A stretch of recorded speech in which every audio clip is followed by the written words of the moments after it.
মধ্যপ্রাচ্যে যুদ্ধের উত্তাপ যখন দিন দিন বাড়ছে, তখন যুক্তরাষ্ট্রের রাজনীতিতেও শুরু হয়েছে নতুন বিতর্ক। কিন্তু সেই বিতর্কের মধ্যে স্পষ্ট হয়ে গেছে, ইরানের বিরুদ্ধে সামরিক অভিযান আপাতত থামছে না। মার্কিন সিনেটে এক গুরুত্বপূর্ণ ভোটাভুটিতে প্রেসিডেন্ট ডোনাল্ড ট্রাম্পের বিদেশের সামরিক কর্মকাণ্ড সীমিত করার প্রস্তাব কার্যত নাকচ হয়ে গেছে।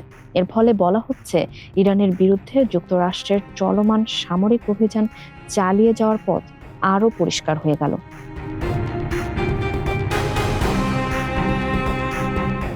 স্থানীয় সময় বুধবার ইউনাইটেড স্টেটস সিনেটে এ নিয়ে ভোট হয়। সেখানে ট্রাম্পের পক্ষে ভোট দেন 52 জন সিনেটর, আর বিপক্ষে ভোট দেন 47 জন। এই ফলাফলের মাধ্যমে প্রেসিডেন্টের সামরিক পদক্ষেপের সমর্থনই বেশি দেখা যায়।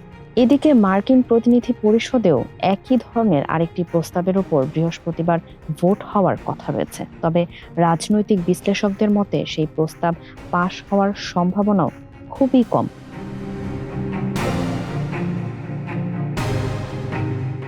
সিনেটে দিনভর বিতর্কে আইন প্রণেতারা আলোচনা করেন ইরানের বিরুদ্ধে সামরিক পদক্ষেপ অনুমোদন বা বন্ধ করার ক্ষেত্রে ইউনাইটেড স্টেটস কংগ্রেসের ক্ষমতা কতটা প্রয়োগ করা উচিত। প্রস্তাবটির সমর্থকদের দাবি, ইসরায়েলের সঙ্গে যৌথভাবে যুদ্ধ শুরু করে প্রেসিডেন্ট ট্রাম্প তার সাংবিধানিক ক্ষমতার সীমা অতিক্রম করেছেন।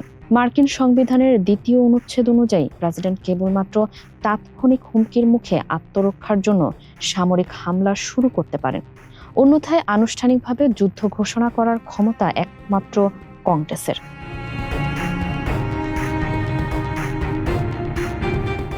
অধিবেশনে বক্তব্য রাখতে গিয়ে ডেমোক্র্যাট সিনেটর টিম কেন বলেন, গোপন বৈঠকেও ট্রাম্প প্রশাসন এমন কোনো প্রমাণ দেখাতে পারেনি যা প্রমাণ করে যুক্তরাষ্ট্র ইরানের পক্ষ থেকে তাৎক্ষণিক হামলার হুমকির মুখে ছিল।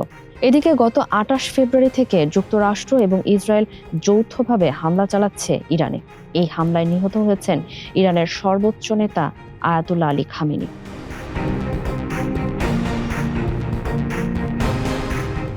খামেনি নিহত হওয়ার পর থেকেই পরিস্থিতি আরও উত্তপ্ত হয়ে ওঠে।